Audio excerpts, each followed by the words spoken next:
अहमदनगर मौजे मांडवे तालुका पाथर्डी येथील पळून नेलेल्या मुलींबाबत पोलीस अधीक्षक कार्यालयावर बेमुदत उपोषण करण्यात आलं। अहमदनगर पाथर्डी मौजे मांडवे समस्त ग्रामस्थ मांडवे तालुका पाथर्डी येथील गेल्या 6 महिन्यांपासून 5 ते 6 मुली पळून नेण्यात आल्या आहेत। यापैकी 2 पालकांनी गुन्हे दाखल केले आहेत।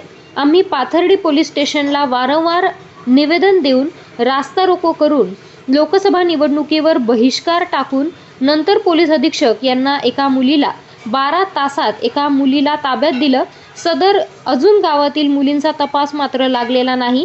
त्यामुळे पोलीस अधीक्षक कार्यालय येथे जोपर्यंत मुलींचा तपास लागत नाही तोपर्यंत उपोषण सोडणार नाही असा पवित्रा आता ग्रामस्थांनी घेतला आहे। रमेश लवांडे, मांडवे तालुका पाथर्डी, जिल्हा अहमदनगर। गेल्या गाव सांगा ना, सांगितलं ना मांडवे।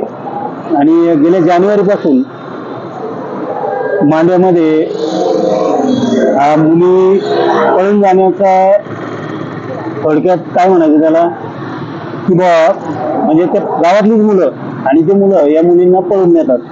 अशा प्रकारच्या जवळजवळ 5 ते 6 मुली गेलेल्या आहेत। काहींचे FIR गुन्हे दाखल आहेत। काही कुटुंब किंवा काही माणसं अशी आहेत का अत्यंत गरीब कुटुंबातली आहेत का जे गुन्हा दाखल करू शकले नाही आणि कुठं तक्रारही केली नाही। परंतु त्यानंतर जानेवारीमध्ये जो प्रथमतः एक गुन्हा दाखल झाला त्या गुन्ह्याचा तपास पाथर्डी पोलीस स्टेशन यांनी कुठल्याही प्रकारचा तपास केला नाही किंवा त्याच्यावर कुठलीही कारवाई केली नाही। त्यानंतर आम्ही येणाऱ्या लोकसभेच्या निवडणुकीवर मांडवे ग्रामस्थांनी बहिष्कार टाकला होता। पोलीस यंत्रणेने तपासाची चक्र फिरून ती गेलेली मुलगी एक पळून गेलेली की जी अल्पवयीन होती की जिचं वय वर्ष 16 16.5च्या घरामध्ये आहे, त्या मुलीला त्यांनी पाथर्डी पोलीस स्टेशनला आणलं आणि पहाटे 3 3:30ला या कुटुंबातली काही माणसं तिला आणायला गेली आणि ती घरी आणली गेली। लोकसभेच्या निवडणुकीवर बहिष्कार टाकला म्हणून ती एक मुलगी आम्हाला ग्रामस्थांना मिळाली।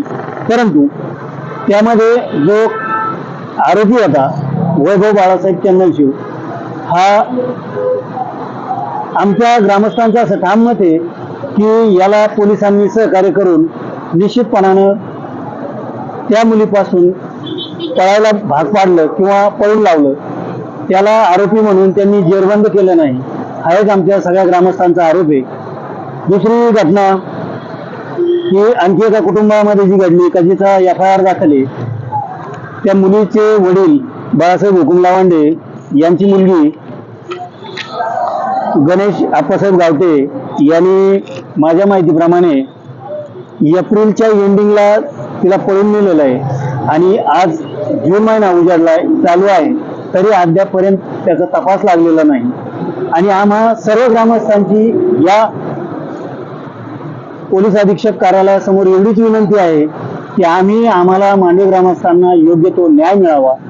गावामधून जर हे आरोपी पकडले तर गावामध्ये एक पोलिसांचे दहशत निर्माण होईल आणि हे प्रकार पुन्हा गावामध्ये घडणार नाहीत।